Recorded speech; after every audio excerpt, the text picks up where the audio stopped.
10 kerasukan setan paling mengerikan.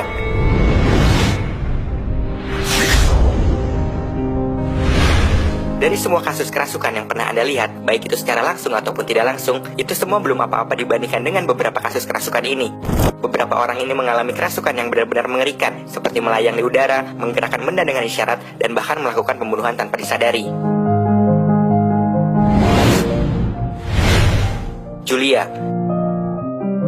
Pada tahun 2008, seorang psikiater sekaligus profesor psikiatris klinis di New York Medical College bernama Dr. Richard menceritakan kasus kerasukan setan dari pasiennya yang dipanggil dengan nama Julia. Dokter ini menceritakan bahwa nada suara Julia terdengar parau dan maskulin, serta berbicara dalam bahasa roh yang tidak dimengerti manusia. Bahkan, dia bisa melayang dari tempat tidurnya dan membuat benda-benda di sekitarnya ikut melayang. Tak sanggup mengatasinya, dokter ini terpaksa memanggil seorang imam untuk melakukan pengusiran setan. Clara Germana Kell.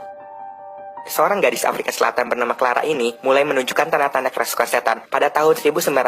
Setelah tubuhnya dikendalikan setan sepenuhnya, dia jadi memiliki kekuatan super. Dia bisa melemparkan biarawati di sekitar ruangan dengan hanya menggunakan isyarat. Wanita ini juga mengeluarkan suara yang tak manusiawi dan berbicara dalam bahasa roh. Butuh 2 hari untuk melakukan pengusiran setan dari tubuhnya. Setan yang merasuki tubuh wanita ini pun tak tinggal diam. Dia berusaha mencekik imam yang mencoba mengusirnya. Bahkan menurut beberapa saksi, selama proses pengusiran setan, tubuh wanita ini melayang beberapa kaki di udara.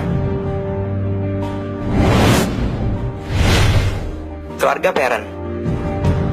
Kisah menyeramkan yang dialami keluarga Perron benar-benar mirip seperti yang ada di film. Keluarga tersebut pindah ke sebuah rumah abad ke-18 yang terletak di daerah Burville, yang sekarang terletak di Pulau Road dengan harapan bisa mengawali hidup yang lebih baik. Setelah beberapa malam mendiami rumah tersebut, ibu bernama Caroline mulai melihat sosok hantu seorang wanita yang menggantung diri di langit-langit kamar tidur mereka.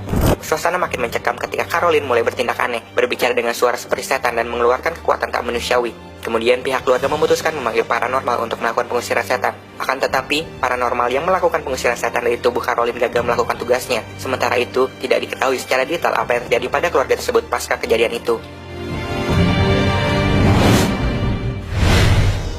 David Berkowitz. Selama beberapa tahun di pertengahan tahun 70-an, warga New York dibuat ketakutan oleh cerita seorang pembunuh berantai yang tidak diketahui identitasnya dan hanya dikenal sebagai anak Sam. Pada saat polisi berhasil menangkapnya, dia telah membunuh 6 orang dan melukai 7 orang lainnya. Dia diidentifikasi sebagai pemilik nama David Berkowitz. Pria itu mengakui semua kejahatannya, tetapi dia juga mengklaim bahwa tindakannya itu mendapat pujian dari setan yang menjelma menjadi seekor anjing yang dimiliki tetangganya. Di pertengahan tahun 90-an, David memperluas pengakuan sebelumnya, di mana ia mengklaim bahwa dirinya adalah anggota dari sekte setan dan melakukan pembunuhan berantai sebagian dari ritualnya. Anne Shane Johnson.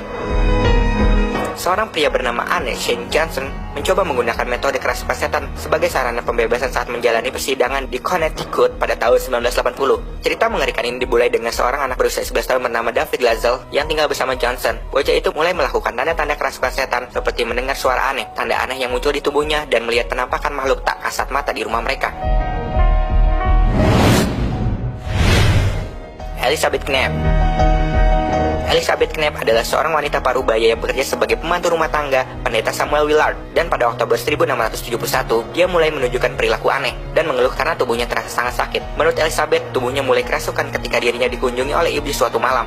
Elizabeth telah membuat perjanjian dengan iblis tersebut dengan menjual jiwanya untuk uang dan pemuda. Sejak saat itu, penampilannya mulai berubah. Bahkan Elizabeth berbicara dengan suara yang aneh dan tubuhnya mulai mengkerut dengan cepat. Namun sayang, tidak diketahui secara pasti apa yang terjadi pada Elizabeth setelah itu. Apakah dirinya berhasil lepas dari kontraknya dengan iblis atau tidak? Anneliese Michel. Kisah Anneliese telah menginspirasi banyak film horor, termasuk film The Exorcism of Emily Rose tahun 2005. Gadis itu ternyata menderita penyakit epilepsi dengan gangguan mental yang terus memburuk seiring berjalannya waktu. Pada tahun 1973, ketika Michelle berusia 15 tahun, ia mulai memperlihatkan perilaku aneh, mendengar suara-suara misterius, takut pada artefak keagamaan serta simbolisme, dan bahkan meminum air seninya sendiri. Karena tak ada perawatan yang mempan untuk mengatasi kondisinya yang kian hari kian memburuk, pihak keluarga mulai meminta bantuan imam untuk membantu Michelle terlepas dari kerasukan. Meskipun orang tuanya menentang ini, para imam mulai melakukan proses pengusiran setan. Jika ditotalkan, ada 70 kali proses pengusiran setan sepanjang hidup Michelle. Ronaldo telah menginspirasi film horor paling seram sepanjang sejarah, The Exorcist, yang mengisahkan seorang anak berusia 14 tahun kerasukan setan jahat. Peristiwa ini dikatakan dimulai sekitar tahun 1940-an, ketika bibi anak itu membelikan papan Ouija dan memaksanya untuk memainkan papan yang dikenal sebagai pemanggil arwah itu. Setelah kematian bibinya, Ronald dikatakan telah berusaha untuk menghubunginya dengan menggunakan papan Ouija, dan yang ada malah memicu serangkaian kejadian aneh, dimulai dengan langkah kaki yang terdengar di seluruh rumah. Ronald juga sering berbicara dalam bahasa roh dan bahkan tubuhnya melayang di udara.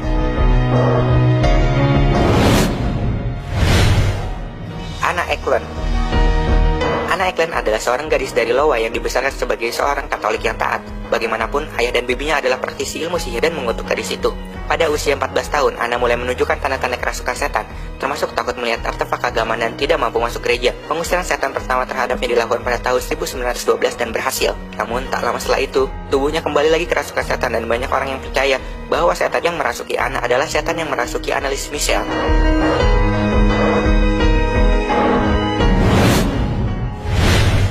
Michael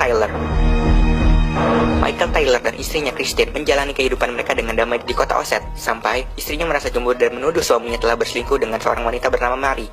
Sejak saat itu, karakter Michelle berubah drastis dan penyayang menjadi seorang pemarah dan suka melakukan kekerasan. Karena perilaku yang tak lazim, sekelompok imam diundang ke rumahnya untuk melakukan pengusiran setan. Setelah 24 jam penuh, para imam mengaku telah mengusir 40 setan, tetapi mereka harus berhenti karena lelah.